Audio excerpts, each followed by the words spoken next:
Hello बच्चों, इस video में मैं आपको रिलेटिव मोशन इन 1D के टाइप 1 न्यूमेरिकल पे आता हूँ और इसमें मैं आपको बताऊंगा कि चेजिंग या ओवरटेकिंग का कंसेप्ट क्या होता है ना। तो पहला क्वेश्चन है यहाँ कि ये दो बॉल्स हैं ए और बी, और जैसा दिख रहा है ए बॉल 10 मीटर्स पर सेकंड की स्पीड से बी को चेस कर रही है, बी बॉल खुद 5 मीटर्स पर सेकंड की स्पीड से जा रही है और दोनों की स्पीड कांस्टेंट है। ठीक है, और ये जो दोनों बॉल हैं इनके बीच की डिस्टेंस 100 सेंटीमीटर दी हुई है। दे रहा हूं मैं कि दिस डिस्टेंस इज 100 सेंटीमीटर। ठीक है, 100 सेंटीमीटर की डिस्टेंस है, 100 मीटर इनफैक्ट। नाउ हमें बताना है कि अगर दोनों कांस्टेंट वेलोसिटी से चल रही हैं तो बॉल ए बॉल बी को कितने टाइम में कैच कर लेगी। ठीक है, तो बेटा चेजिंग प्रॉब्लम क्या होता है कि आपको हमेशा वी ए बी निकालना होता है। जहां पे ए कौन है, ए है वो बॉल जो कि चेज कर रही है और बी वो है जिसको ए चेज कर रही है। यानी जो ए है वो बी को चेज कर रही है। यहां लिख देता हूं मैं कि ए इज चेजिंग बी, तो आपको वी ए बी निकालना है ना। अब पता है क्या होता है कि अगर आपने वी ए बी निकाला, वी ए बी यानी V A minus V B, तो ऑब्जर्वर कौन है? ए तो ऑब्जेक्ट है, जो पहले लिखा होता है वो ऑब्जेक्ट होता है, और बी ऑब्जर्वर है। हम जानते ही अच्छे से। तो हम सारा मोशन बी के फ्रेम ऑफ रेफरेंस से देख रहे हैं, बी के फ्रेम ऑफ रेफरेंस से सारे मोशन को देख रहे हैं। तो आप अपने मन में ये भी मान सकते हो कि बी रुक गया, क्योंकि बी अगर पूरे मोशन को देख रहा है तो बी खुद के मोशन को भी देखेगा, और खुद के लिए तो बी रुका ही हुआ है। तो हमेशा रिलेटिव मोशन को अच्छे ढंग से समझने के लिए आप ये अज्यूम कर सकते हो कि जो ऑब्जर्वर है that is at rest, observer rest पे है। तो वी ए बी हम अगर निकालें तो वी ए बी आ गया 10-5 दैट इज 5 मीटर्स पर सेकेंड, और इनके बीच का दूरी, अब बी जो है ए से 100 मीटर आ गया, तो ए को चलना कितना है ना, एस रिलेटिव, ए को चलना है +100। प्लस क्यों? क्योंकि ए को बी को कैच करने के लिए आगे की ओर चलना है 100 मीटर, और क्योंकि वेलोसिटी कांस्टेंट है ना, ये तो कांस्टेंट है वी रिलेटिव, तो आप डायरेक्ट लगा सकते हो V relative is equal to S relative upon time taken. तो जो टाइम टेकन आएगा वो आएगा S relative upon V relative. ठीक है, तो एस रिलेटिव होगा 100 और वी रिलेटिव होगा आपका 5, तो टाइम टेकन आ गया 20 सेकेंड्स। ठीक है बच्चों, तो ये था सबसे easy question on overtaking.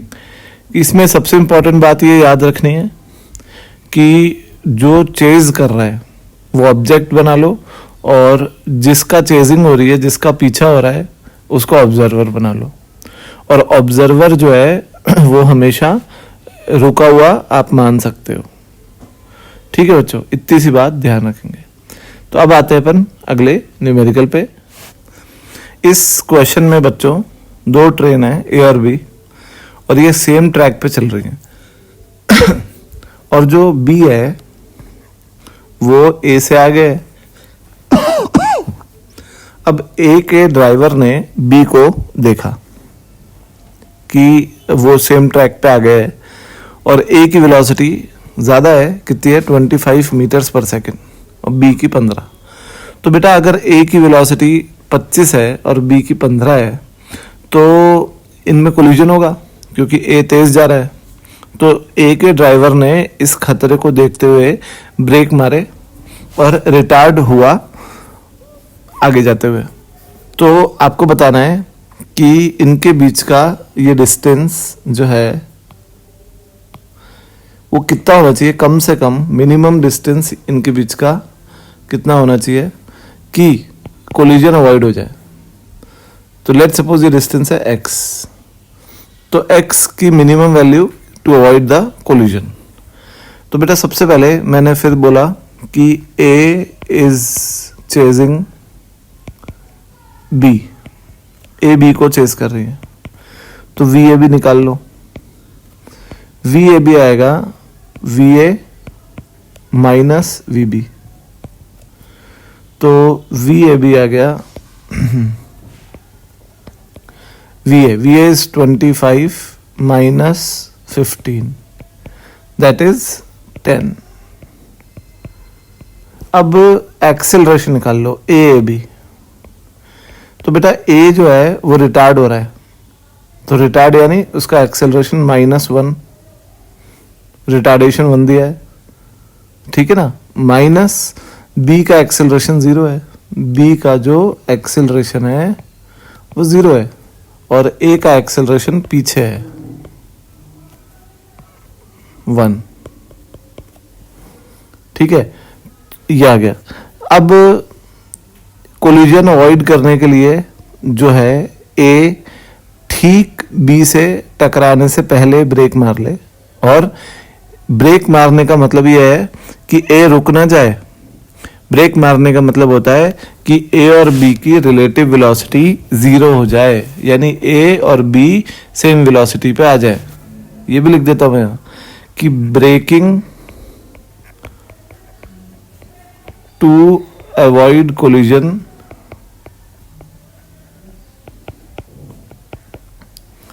should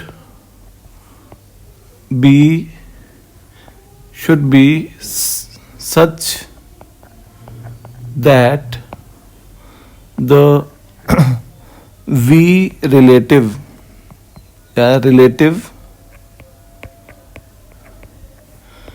velocity just before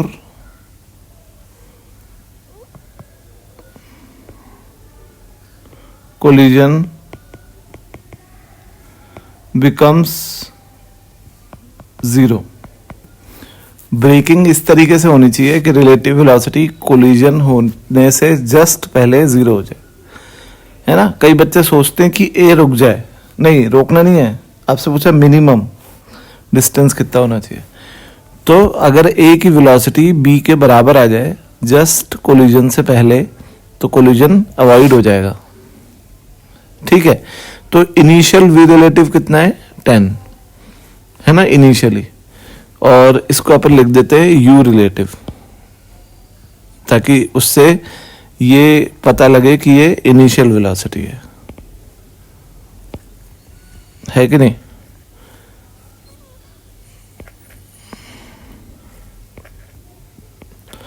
अब final V relative, final velocity relative should be 0 to avoid collision avoid करने के लिए फाइनल रिलेटिव वेलोसिटी कितनी होनी चाहिए 0, ठीक है।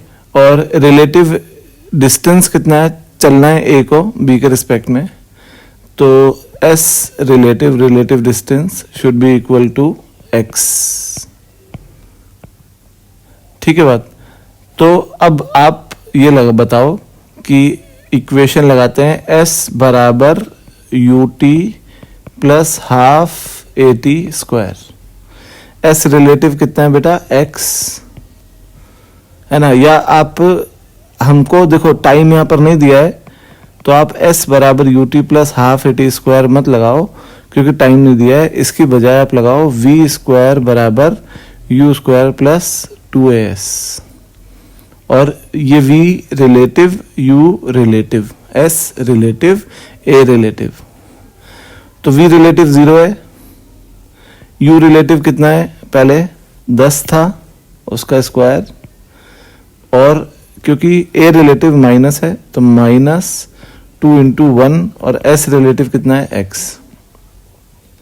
तो बेटा x आ गया 50 मीटर। इन दोनों के बीच का मिनिमम डिस्टेंस 50 मीटर का होना चाहिए जिससे कोलिजन अवॉइड हो जाए। तो ऐसे प्रॉब्लम में जिसमें ऐसा बोला हो कि कोलिजन अवॉइड करना है, तो कोलिजन अवॉइड करने के लिए जो है आपको जो मिनिमम डिस्टेंस है उसको ट्रैवल करने के बाद v रिलेटिव 0 करना है, ठीक है ना। तो टक्कर से ठीक पहले v रिलेटिव 0 होना चाहिए। तो ये था ये प्रॉब्लम। अब आते हैं अपन नेक्स्ट क्वेश्चन पे। इस क्वेश्चन में बच्चों हमको दिया हुआ है कि एक एरोप्लेन है, वो एरोप्लेन ग्राउंड से 1000 मीटर की हाइट पे सिचुएटेड है, ठीक है। और एरोप्लेन, ये एरोप्लेन है, ठीक है। ये इसकी स्पीड है 500 मीटर्स पर सेकेंड, वर्टिकली ऊपर जा रहा है, और इस वक्त इसकी हाइट है 1000 मीटर्स। नीचे से एक बुलेट फायर की है जिसकी स्पीड है 700 मीटर पर सेकेंड, ठीक है। और जो एरोप्लेन है वो बुलेट को आते हुए देख एक्सेलरेट होना चालू कर देता है, और हमको वो मिनिमम एक्सेलरेशन निकालना है एरोप्लेन का जिससे वो एक्सेलरेट हो, सो दैट कि वो बुलेट उसे हिट ना कर पाए। तो फिर से मैं आपको बोलता हूं कि यहाँ पे सिचुएशन ये है कि बुलेट एरोप्लेन को चेज कर रही है। तो आप निकालो कि u रिलेटिव है ना, u रिलेटिव यानी initial velocity of bullet minus initial velocity of aeroplane. तो u रिलेटिव जो आएगा वो आ जाएगा 700 माइनस 500, तो वो u रिलेटिव आ गया 200 मीटर्स पर सेकेंड। ए रिलेटिव निकालो, रिलेटिव एक्सेलरेशन किसका, बुलेट का विद रिस्पेक्ट टू एरोप्लेन। तो बुलेट क्योंकि हवा में फायर की गई है तो बुलेट का एक्सेलरेशन नीचे की ओर g होगा, समझ गए ना आप। जो भी चीज हवा में विदाउट एनी फोर्स होती है तो उस पर mg लग रहा होता है, और उसकी वजह से उसका एक्सेलरेशन जो होता है वो g होता है। तो g नीचे की तरफ होता है इसलिए माइनस लगाया, माइनस मान लो एरोप्लेन का एक्सेलरेशन a है, तो a रिलेटिव आ गया माइनस g प्लस ए। s रिलेटिव, s रिलेटिव वो डिस्टेंस होता है जो बुलेट को चलना पड़ेगा so that bullet strikes the aeroplane. तो s रिलेटिव जो हो जाएगा वो प्लस 1000 मीटर्स का हो जाएगा, ठीक है। तो यहां पे मैं लगाता हूं s बराबर ut plus half a t square. ये यहाँ पे ये लगाने के लिए आपको टाइम भी चाहिए कि कितने टाइम में हिट करेगी, पर क्योंकि वो नहीं दिया है तो आप यहाँ पे लगाओ कि v square is equal to u square plus 2s। v क्या है, v है फाइनल रिलेटिव वेलोसिटी, ठीक है। u क्या है, इनिशियल रिलेटिव वेलोसिटी, a है रिलेटिव एक्सेलरेशन और s है रिलेटिव डिस्टेंस। तो फाइनल रिलेटिव वेलोसिटी जो है वो 0 होना चाहिए टू अवॉइड कोलिजन।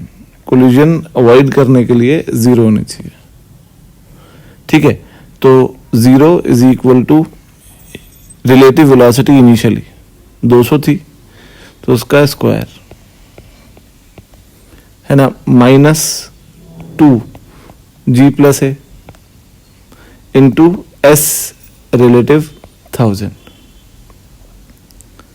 ठीक है बच्चों, तो ये हो जाएगा 20,000 is equal to, in fact 40,000 is equal to 2,000 into g+a। ठीक है, तो g+a इज इक्वल टू 20 देख सकते हो आप, और g क्योंकि 10 होता है हमें पता है, तो a आ गया 10 मीटर्स पर सेकेंड स्क्वायर। ठीक है, तो aeroplane should accelerate with minimum 10 meters per second square so that to avoid collision। फिर यहाँ पर collision avoid करने के लिए concept क्या लगाया कि relative velocity just before the collision should be 0। तो ये था बेटा, अच्छा क्वेश्चन था ये। अब आते हैं अपन नेक्स्ट क्वेश्चन पे। इस क्वेश्चन में हमको ए और बी दो कार दी हुई हैं, या दो ट्रेन मान लो, आप कुछ भी मान लो, और उनके बीच की दूरी है 100 किलोमीटर। इनकी लेंथ ऑब्वियसली नेग्लिजिबल है इनके बीच के डिस्टेंस के मुकाबले, और इनकी वेलोसिटीज अपोजिट डायरेक्शन में मैग्नीट्यूड में इक्वल है 50, और ए एक्सेलरेट हो रही है 20 किलोमीटर पर आवर स्क्वायर से, और बी रिटार्ड हो रही है 20 किलोमीटर पर आवर स्क्वायर से। आपको बताना है कि distance travelled by A with respect to ground, बोलने की जरूरत नहीं होती है। अगर ये बोल दिया डिस्टेंस ट्रेवल्ड बाय ए तो वो automatically with respect to ground होगा। और आपको बताना है कि distance travelled by A when they will cross each other. तो ऐसे क्वेश्चंस में आप सबसे पहले टाइम निकालो कि कितने टाइम में ये क्रॉस करेंगे एक दूसरे को, और उस टाइम को निकाल के आप ए के लिए डिस्टेंस निकाल सकते हो। तो सबसे पहले टाइम निकालने के लिए हम स्टार्ट करते हैं कि v रिलेटिव। अब यहाँ पे एक दूसरे की तरफ आ रही है तो कोई किसी को चेज नहीं कर रहा है, तो आप v रिलेटिव किसी का भी किसी के रिस्पेक्ट में भी निकाल सकते हो। तो मैं v a b निकाल रहा हूँ, velocity of a with respect to b। तो v रिलेटिव जो आएगा वो आ जाएगा va माइनस vb। तो va लेट्स सपोज 50 है आगे की तरफ, और vb पीछे की तरफ है 50, तो v रिलेटिव हो जाएगा 100। समझे आप? एक तो माइनस फॉर्मूले का va माइनस vb, और एक माइनस इसलिए क्योंकि vb पीछे है। दूसरी बात एक्सेलरेशन रिलेटिव, ए का एक्सेलरेशन आगे की ओर है, कितना है 20, और माइनस बी का रिटार्डेशन पीछे की ओर है। देख रहे हो आप, ए के अपोजिट बी का रिटार्डेशन है, तो ए का बी का एक्सेलरेशन ए के डायरेक्शन में हो गया।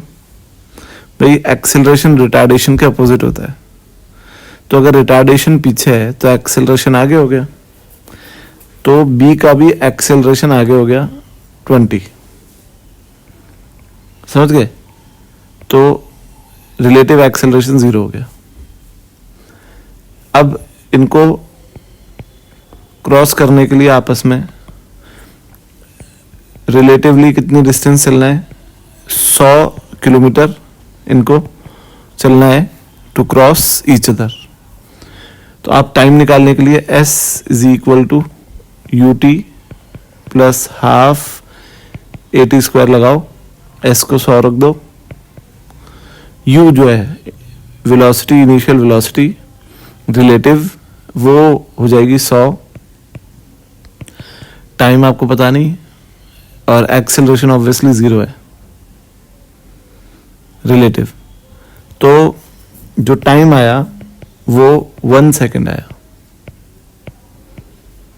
अब इस 1 सेकेंड में जो ए है वो कितना चल लेगा, तो फॉर ओनली ए, सिर्फ ए के लिए मैं लगा रहा हूँ S is equal to u t plus half a t square.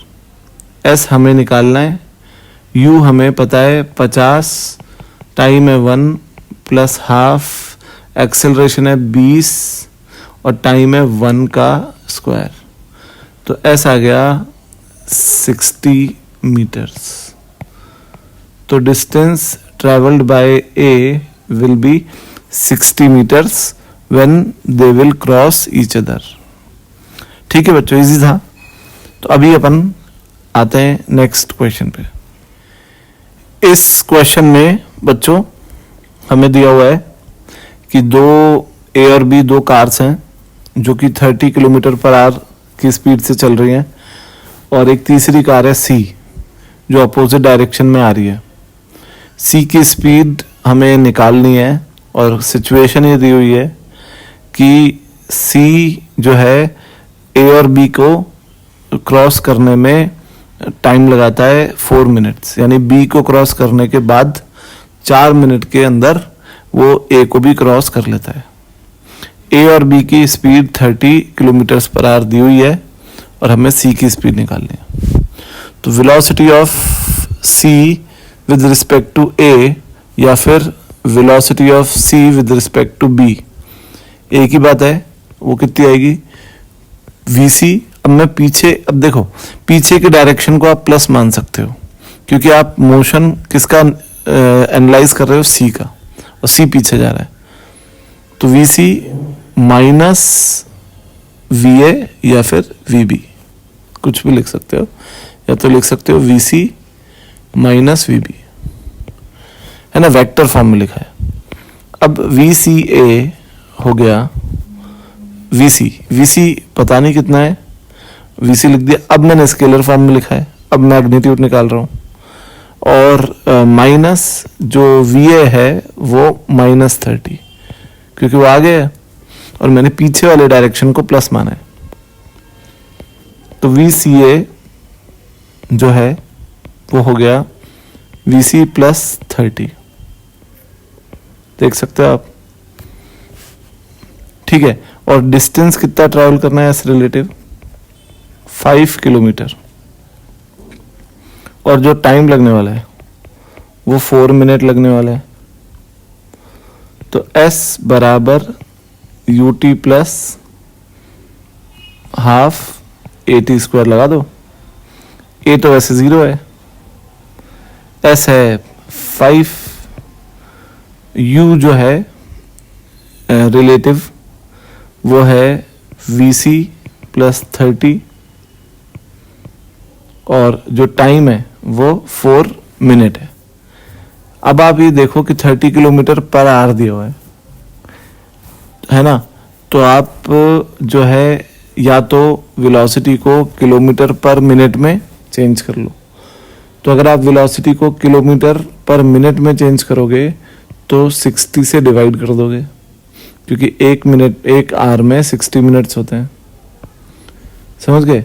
तो VC +30 जो है वो आ जाएगा 75, देख सकते हो आप, और VC आ जाएगा 45 किलोमीटर पर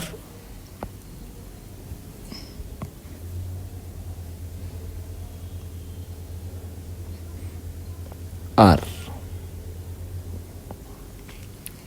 ठीक है बच्चों, तो ये था ये क्वेश्चन, और अब आते हैं अपन अगले क्वेश्चन पे। इस क्वेश्चन में बच्चों हमें दिया हुआ है कि एक लिफ्ट है जिसकी हाइट है टोटल 10 मीटर्स, और लिफ्ट में एक आदमी खड़ा है जिसके हाथ में कॉइन है।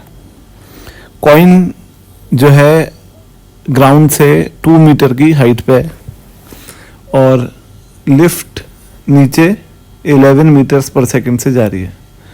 तो हमको बताना है कि after how much time will the coin strike the lift if it is dropped. Coin अगर ड्रॉप किया है, छोड़ा है, तो कितने टाइम के बाद कॉइन लिफ्ट के सरफेस को स्ट्राइक करेगा। तो बेटा यहाँ पर सबसे पहले आप ये देखो कि मान लो इस वक्त, जिस वक्त हमने कॉइन को छोड़ा है उस वक्त लिफ्ट की वेलोसिटी 0 है, मान लो। जी तो हुई नहीं है तो 0 मान लो। और कॉइन की वेलोसिटी भी 0 है। कॉइन की वेलोसिटी 0 इसलिए है क्योंकि कॉइन को ड्रॉप किया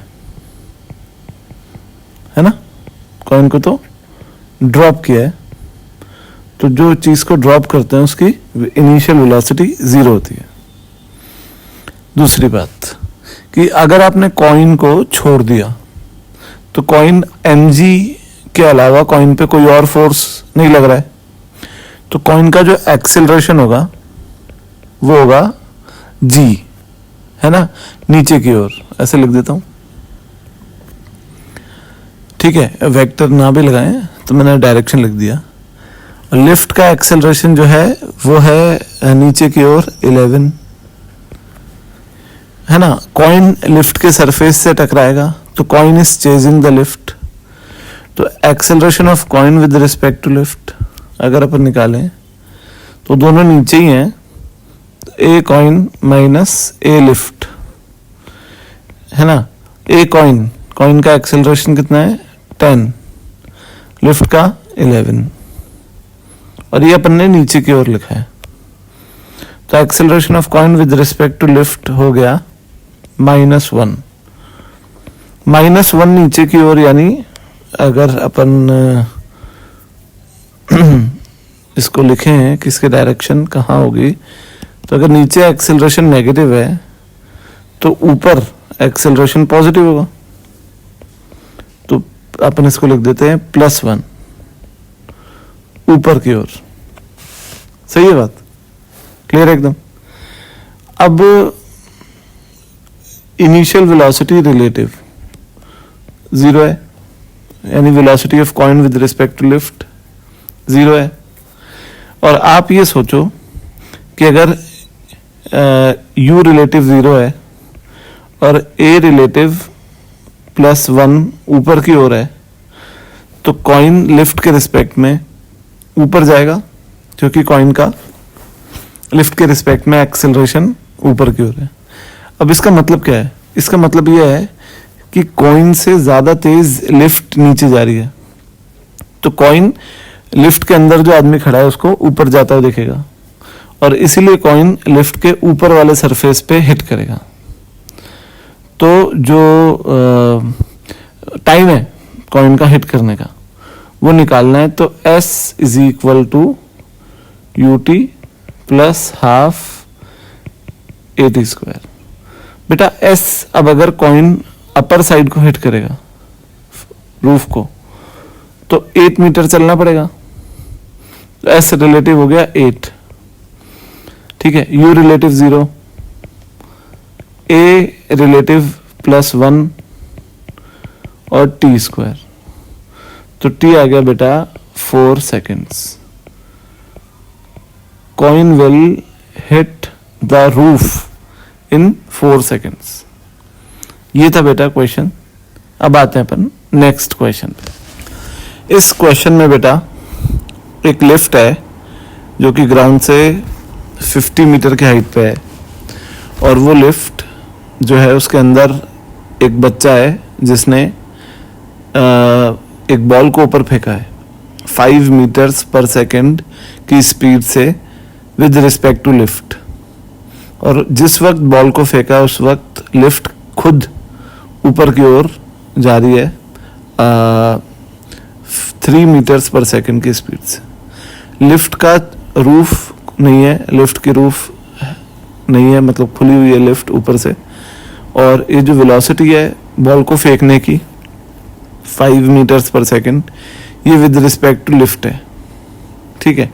और लिफ्ट जिस वक्त बॉल को फेंका है उस वक्त ग्राउंड से 50 मीटर अबव है, और हमें ये बताना है कि जब बॉल वापस बच्चे के हाथ में आएगी तो लिफ्ट ग्राउंड से कितनी हाइट पे होगी, ठीक है।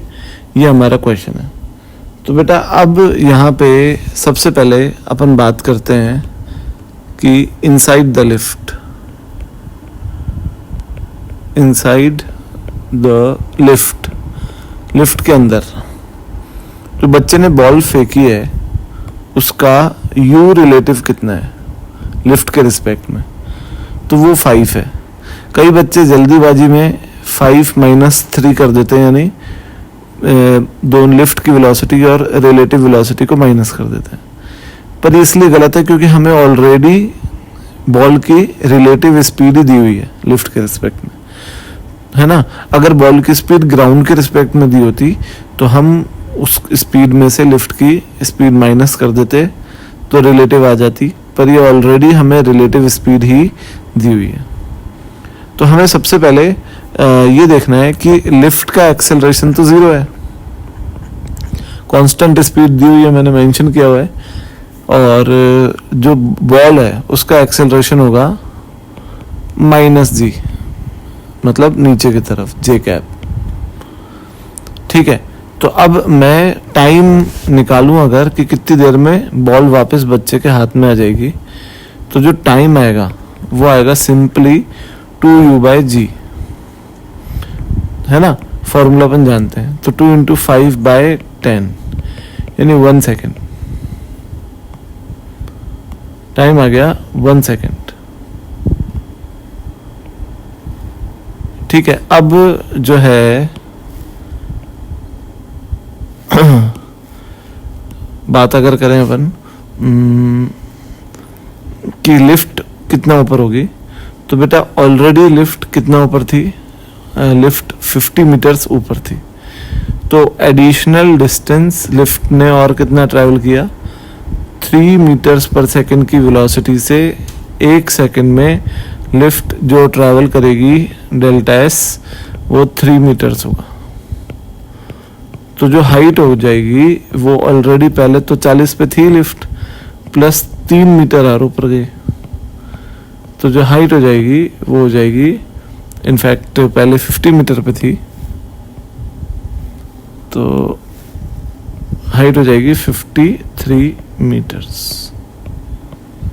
ये आ गया बेटा आंसर। अब आते हैं अपन अगले क्वेश्चन पे। इस क्वेश्चन में बच्चों 3 कारें ABC और तीनों कांस्टेंट वेलोसिटी से चल रही हैं। ठीक है, सिचुएशन ये है कि इनिशियली इनके बीच की दूरी दी हुई है, A और B के बीच की दूरी D है और B और C के बीच की दूरी D है। अब हमें ये दिया हुआ है सिचुएशन कि जब B C को कैच करेगा तब A और C के बीच की दूरी 2D से 3D हो जाएगी। तो इससे आपको साफ दिख रहा होगा कि अगर B C को कैच कर रहा है तो B की स्पीड C से ज़्यादा है। दूसरी बात कि अगर A और C के बीच की दूरी बढ़ गई तो C की स्पीड तो A से ज़्यादा दी ही हुई है। तो आप टाइम निकालो कि जिसमें A और C के बीच की दूरी बढ़ जाएगी। ठीक है, कितनी 3D हो जाएगी। तो S इनिशियल C का A के रिस्पेक्ट में इनिशियली C A से कितना आ गया, D आ गया। ठीक है, C का फाइनली A के रिस्पेक्ट में जो डिस्टेंस होगा A से वो होगा इनिशियली 2D है इनफैक्ट, और फाइनली 3D हो जाएगा। तो जो डेल्टा एस होगा वो हो जाएगा D, कि C A के रिस्पेक्ट में एडिशनल कितना चला D। तो velocity of C with respect to A will be equal to delta S C A upon time. ठीक है, तो टाइम आ गया D upon 5, velocity of C with respect to A है 5, तो ये टाइम आ गया।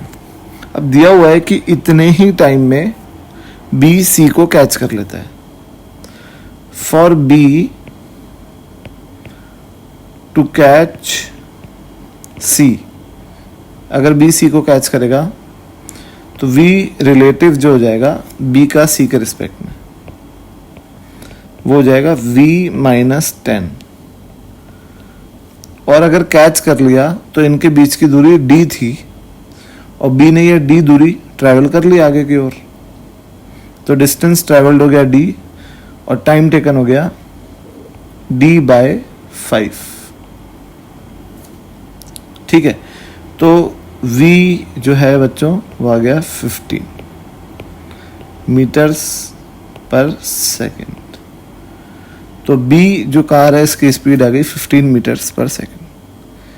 ठीक है, तो अब आते हैं अपन नेक्स्ट क्वेश्चन पे। इस क्वेश्चन में ये बड़ा अच्छा क्वेश्चन है बेटा, ओवरटेकिंग का। आप देख सकते हो यहाँ पे एक कार है जिसकी लेंथ है 3 मीटर्स, है ना, और इस कार का इनिशियल वेलोसिटी है इस वक्त 20 और एक्सेलरेशन है 0.5। और कार अभी एक मूविंग ट्रक है जो कि कार की ही लेन में जा रहा है 20 मीटर्स पर सेकंड की कांस्टेंट वेलोसिटी से। कार अभी ट्रक से 40 मीटर पीछे है, ट्रक की लंबाई 17 है और कार क्या करती है कि अपनी लेन बदलती है, इस लेन में आती है, ट्रक को ओवरटेक करती है, 40 मीटर आगे निकलती है, फिर वापस लेन में आ जाती है। सही है, तो आपको बताना है सबसे पहले कि कार को इस प्रोसेस के लिए कम से कम कितना समय चाहिए, कितना टाइम चाहिए। किस प्रोसेस के लिए कि कार अपनी लेन छोड़ के दूसरी लेन में आई, ट्रक को ओवरटेक किया और वापस अपनी लेन में 40 मीटर आगे की ओर आ गई। तो इसमें बेटा क्या है, अब इसमें सबसे पहले car is overtaking the truck, तो आप सबसे पहले v रिलेटिव निकालो, u relative, u of car with respect to truck. तो कार की स्पीड है 20 और ट्रक की स्पीड है 20, तो 20 माइनस 20 0। ठीक है, तो रिलेटिव वेलोसिटी 0 आ गई। a रिलेटिव निकालो, a of car with respect to truck. तो कार का एक्सेलरेशन है हाफ और ट्रक का एक्सेलरेशन है 0, तो ये आ गया आपका 0.5 मीटर्स पर सेकेंड स्क्वायर। और s रिलेटिव अगर निकालें अपन, तो कार ने ट्रक के रिस्पेक्ट में कितना डिस्टेंस चला है। तो आप सोचो, कार ने ट्रक के रिस्पेक्ट में एक तो 40, ये जो पीछे का डिस्टेंस है ये कवर किया 40। अब मान लो कार का ये जो फ्रंट पोर्शन है वो जब यहाँ होगा तो कार ने 40 कवर किया। अभी फ्रंट पोर्शन का ट्रक का बैक पोर्शन से 40 पीछे है, तो जब कार का फ्रंट पोर्शन ट्रक के बैक पोर्शन की लाइन में आ जाएगा तो 40 चलेगा। फिर ये कार का जो फ्रंट पोर्शन है ये आगे आएगा और ये यहाँ आ जाएगा, ट्रक के फ्रंट पोर्शन की लाइन में आ जाएगा, तो 17 चलेगा ट्रक की लंबाई जितना। अभी भी ट्रक को ओवरटेक नहीं किया है। अब ट्रक और ये कार और आगे निकलेगी और कार का बैक पोर्शन ट्रक के फ्रंट पोर्शन के लाइन में आ जाएगा, तो कार ने खुद की लेंथ चली है 3 मीटर। ये बड़ा इंपॉर्टेंट था कि जब कार ओवरटेक करती है ना ट्रक को, तो खुद की लेंथ और ट्रक की लेंथ दोनों चलती है, प्लस कार 40 मीटर आगे और चली गई। तो कार ने टोटल कितना चला, टोटल चला 40 पीछे वाला, 40 आगे वाला, प्लस ट्रक की लेंथ प्लस खुद की लेंथ। ठीक है, तो अभी ये जो डिस्टेंस आएगा, ये डिस्टेंस आएगा आपका 100, 40 40 80 और 20 100।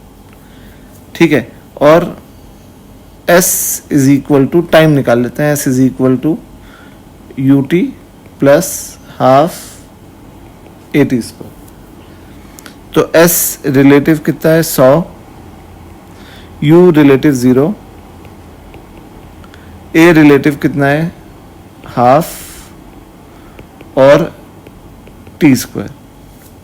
तो जो t आ गया 20 सेकेंड्स। कितना गया टाइम 20 सेकेंड्स। अब बेटा इतने टाइम में ओवरटेकिंग हो जाएगी, तो ये फर्स्ट का आंसर 20 आ गया। सेकेंड है कि distance travelled by the car, तो फॉर कार, अब मैं सेकेंड पार्ट सॉल्व कर रहा हूँ, फॉर कार ओनली। अब मैं रिलेटिव नहीं कर रहा हूँ, अब कार की बात हो रही है, तो सिर्फ कार के लिए मैं लगा रहा हूँ s is equal to ut plus half 80 square.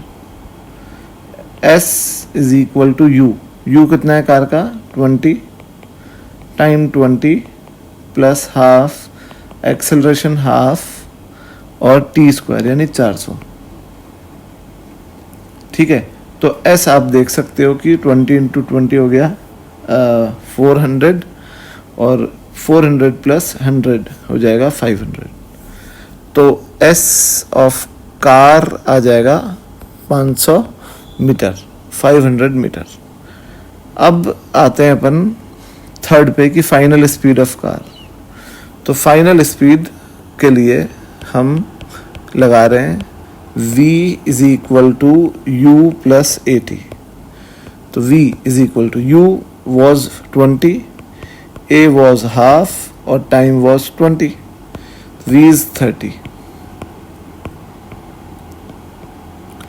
ठीक है, और फोर्थ जो है, फोर्थ हम देखते हैं कि ट्रक कितना चलेगा। तो फॉर ट्रक ओनली मैं लगा रहा हूँ s बराबर ut। तो s u कितना है ट्रक का 20 और टाइम 20, तो s आ गया बेटा 400। ट्रक जो है वो इस दौरान 400 मीटर चल लेगा। ठीक है बच्चों, तो बड़ा इजी क्वेश्चन था ओवरटेकिंग का। इसमें इम्पॉर्टेंट ये सीखा कि जब ओवरटेकिंग होती है तो जो व्हीकल ओवरटेक कर रहा है वो खुद की लेंथ भी कवर करता है और जिस व्हीकल को ओवरटेक कर रहा है उसकी लेंथ भी कवर करता है। ठीक है बच्चों, तो मिलते हैं अपन नेक्स्ट, मतलब आते हैं अपन नेक्स्ट क्वेश्चन पे। इस क्वेश्चन में बच्चों हमें दिया हुआ है कि एक बॉडी है जो कि x बराबर 0 पे रेस्ट पे, a मान लो या 1 मान लो इसको। ठीक है, और दूसरी बॉडी है जो कि x बराबर अच्छा, जो ये पहली बॉडी है इसकी इनिशियल वेलोसिटी 0 है और इसका एक्सेलरेशन कुछ है आगे की ओर, a नॉन ज़ीरो है। पर जो दूसरी बॉडी है जो x बराबर 0 से पास हो रही है, वो बॉडी 2 कोई कांस्टेंट वेलोसिटी से जा रही है सेम टाइम पे। तो सिचुएशन ये है कि दोनों ही 1 और 2 x बराबर 0 पे हैं, पर 1 रेस्ट से चलना चालू कर रहा है और 2 कांस्टेंट वेलोसिटी से चलता हुआ पीछे से आ रहा है। तो आप सोचो कि पहले आगे कौन निकलेगा।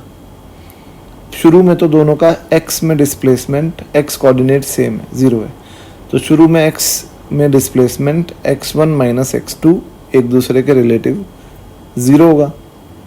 फिर जब पहली बॉडी जो है जो रेस्ट पे से चालू कर रही है चलना, तो वो पीछे छूट जाएगी और दूसरी आगे निकल जाएगी।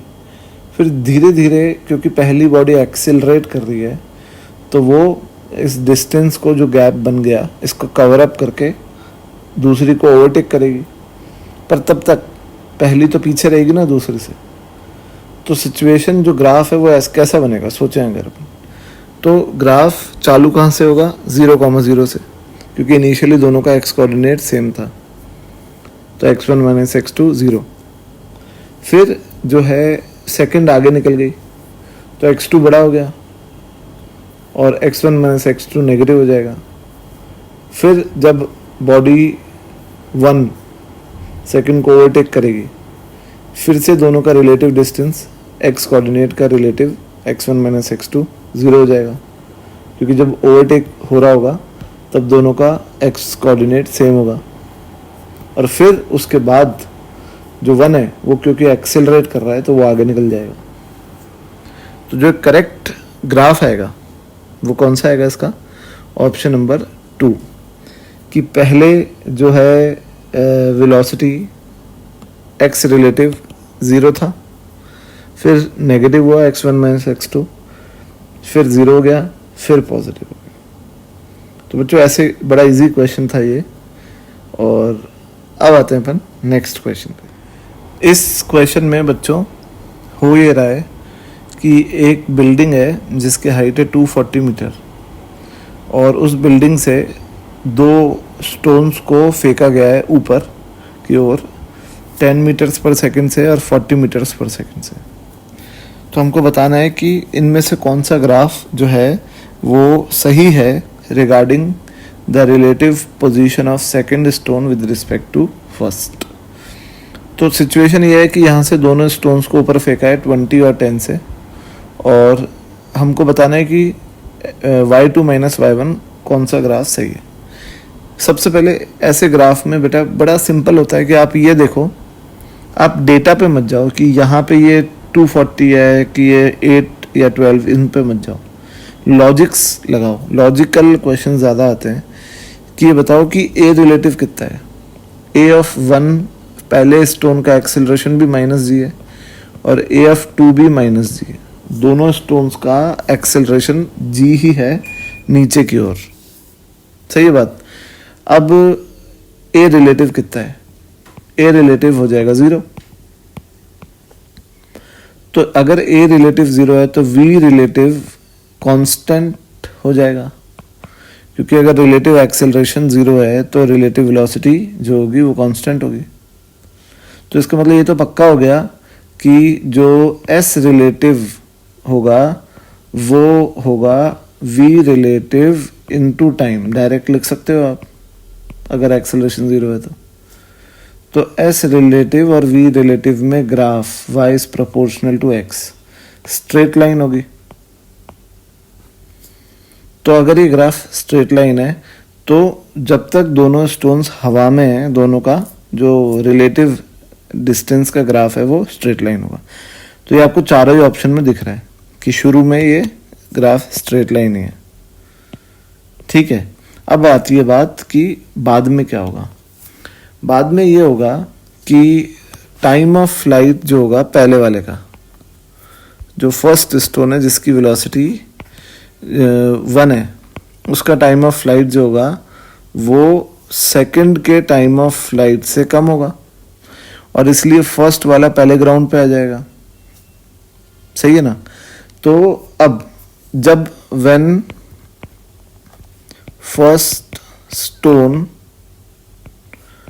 कम्स ऑन ग्राउंड, जब फर्स्ट स्टोन ग्राउंड पे आ गया, ग्राउंड पे आके रुक गया, रेस्ट पे आ गया, तो जो सेकंड स्टोन जो अभी भी हवा में है उसका रिलेटिव वेलोसिटी जो होगी वी रिलेटिव वो 0 नहीं होगी, क्योंकि जो पहला स्टोन है वो तो नीचे आ गया और वो चल रहा है ऊपर वाला स्टोन, और निकालने की जरूरत नहीं है आपको। ये पहले वाले स्टोन का एक्सेलरेशन 0 हो जाएगा, वो तो ग्राउंड पे आ गया, और जो दूसरा स्टोन है उसका -g होगा।